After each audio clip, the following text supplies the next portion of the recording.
Hello everybody and welcome back to another video on the channel. Today we are going to be doing the first AFL video for a while. It's actually been a little while, a bit over a week since I last uploaded on the channel.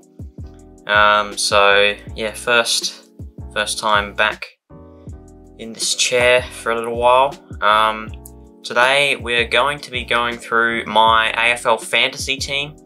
So AFL Fantasy is back for 2024.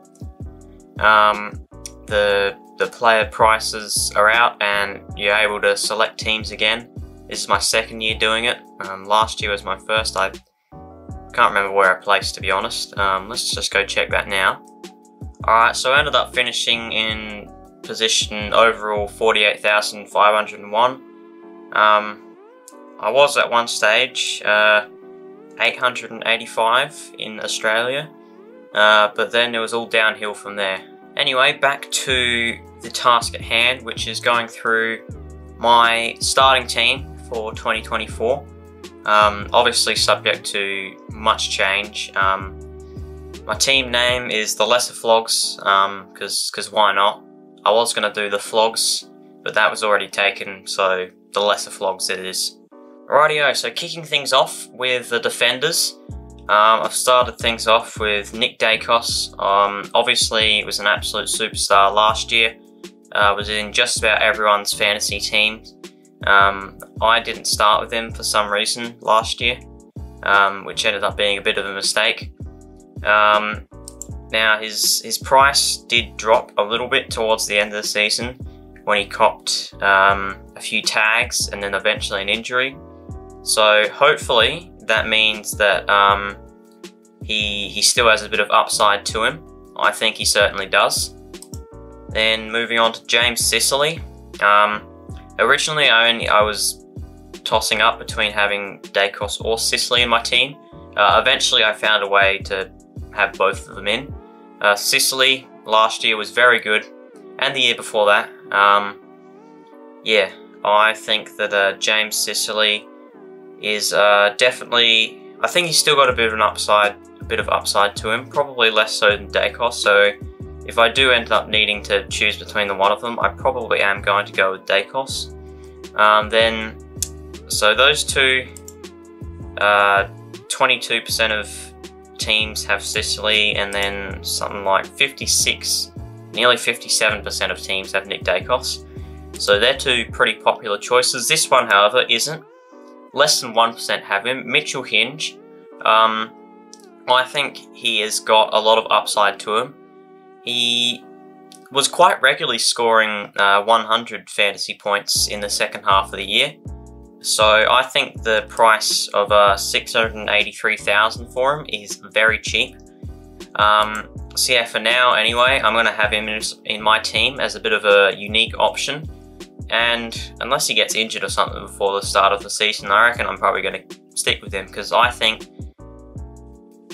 I could be wrong, it could be a disastrous choice, but I honestly, I think he could be an absolute steal. Kadeem Coleman now, 15% of teams have him. Performed very well in the final series, was arguably best on ground in the grand final at halftime, was definitely best on ground in the prelim final, got some pretty good scores, and yeah, I think he's still pretty young, 23, so he's sort of entering that next phase in his career where he gets towards his prime, and I think that with Daniel Rich retiring, he's yeah, a lot more responsibility will fall onto him, and I think he will stand up and perform admirably.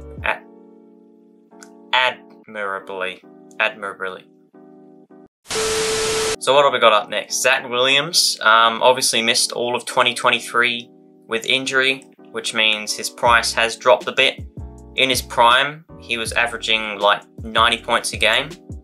So I don't think he's going to get back up to that level next year, but he still is a very cheap option, and I think he could be very good value.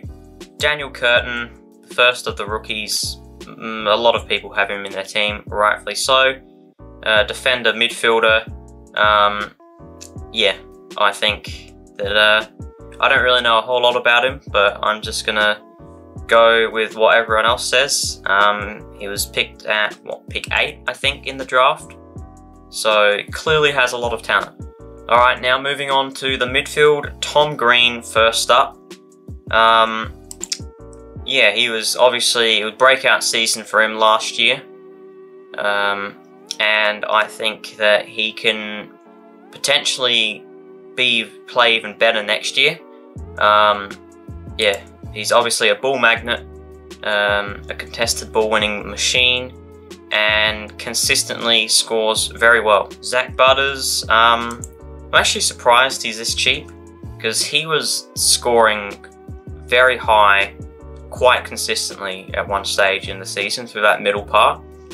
Got off to a bit of a slower start and sort of kind of plateaued out towards the end of the season. So though, yeah, I still think he has a lot of upside, although his last 5 games, not including the finals, he averaged 110, and last 3 he averaged 112. So yeah, he clearly has got a lot of upside still. Miller next, missed a lot of 2023 with a knee injury, so I think he's got a lot of upside. Same can be said about Sam Walsh. Missed quite a fair chunk of the season at the start and then through sort of the back end, which caused his price to go down a bit. And considering what he is capable of, 854,000 is very cheap for him. Played very well in the finals, got 3 100+ scores in a row, I believe. So yeah, I think that Sam Walsh is absolutely worth having in the team. Sam Flanders finished off last year very well, got lots of disposals playing through the midfield, scored a lot of points quite consistently through the back part of the year. Same with Matt Crouch. This is a bit of a left field option. At this point, I think I was just kind of trying to find someone to fill the last spot, since I still had a bit of cash to splash. So I just went with Matt Crouch, but I still think he could be a good option. I don't know if I'm going to keep that one though. And then I've got Colby McKercher, I believe that's how you say it. Another rookie taken at pick 2 in the draft by North Melbourne. Midfielder, so hopefully should score well for a rookie. Jeremy Sharp didn't play at all last year, I don't believe. It doesn't look like he did for Gold Coast. Now he's got a spot on the Fremantle list, and I think he's still got potential in him to play well. A couple of years ago he was scoring decently in terms of AFL fantasy, averaging 70 or 80 points, which is obviously a lot more than what his price tag suggests he is capable of. So yeah, Jeremy Sharp is going to stay in the team for now. The ruckman, I've got the 2 most popular choices, Max Gawn and Brodie Grundy. Obviously, the 2 of them played in a team with each other last year, which kind of sacrificed their own personal games a little bit, because obviously they were spending a lot more time on the bench than they normally would, since at Collingwood, and Brodie Grundy was the #1 ruckman, so he'd do the bulk of the ruck work. Same with Gawn, but then when the 2 of them were in a team with each other, they shared the load a bit. They swapped on the bench up forward, which obviously isn't as conducive to fantasy points. So yeah, now that they're on a team by themselves, they are very cheap for what they are both capable of. And lastly, the forward line now, Jack Macrae, I think. Hopefully Luke Beveridge doesn't play him in the forward line anymore, because that would suck for fantasy players. I think most people have Jack Macrae in their teams, considering that he does have potential to like average high 110s, 120s. That price tag is very cheap. Isaac Keaney, a bit of a left field option. A lot of people have Taylor Adams in their team.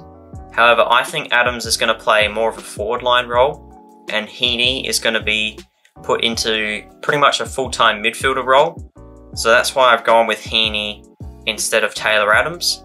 Although if in the pre-season games we do see that Heaney's still playing up forward, then I am going to swap that. But at the moment, I feel like Heaney's probably a smarter choice than Adams, in my opinion anyway.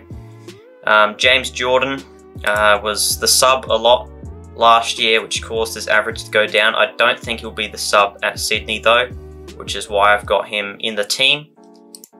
Finlay McRae, hopefully he gets some game time.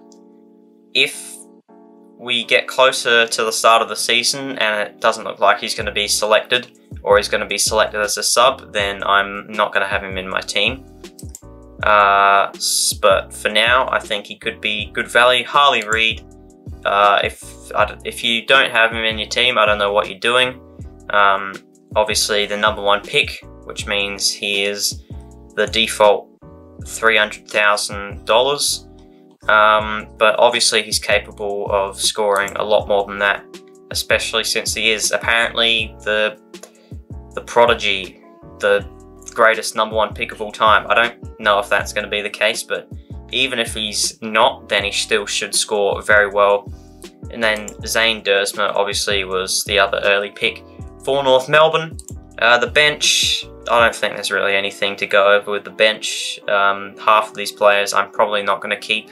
I just kind of picked some of the more popular options that were the lowest possible price. Like, I have no idea who this guy is, but 31% had him in the team, so I'm going to keep him in my team for now. And then same with Billy Wilson, no idea who that guy is, but he's in the team for now. Anyway, that'll be it for today's video. I hope you did all enjoy. I'll be back with another video tomorrow, either tomorrow or the day after that, depending on when this gets uploaded. Yeah, I'll be going over my early predictions. I'll be hopping on Squiggle and going through every game throughout the 2024 season and doing my early predictions. And then after that, I've got a few streams, a few Cricket 24 streams planned for the Boxing Day test. I'm not going to do that during the Boxing Day test since I actually want to watch the game. So in the lead up to Christmas, I'll get it all done before Christmas. Yeah, I'll do a few streams playing as Australia versus Pakistan. Other than that, don't really have too many immediate plans for the channel. We'll probably start doing more AFL content, especially as the new year rolls around. But for now,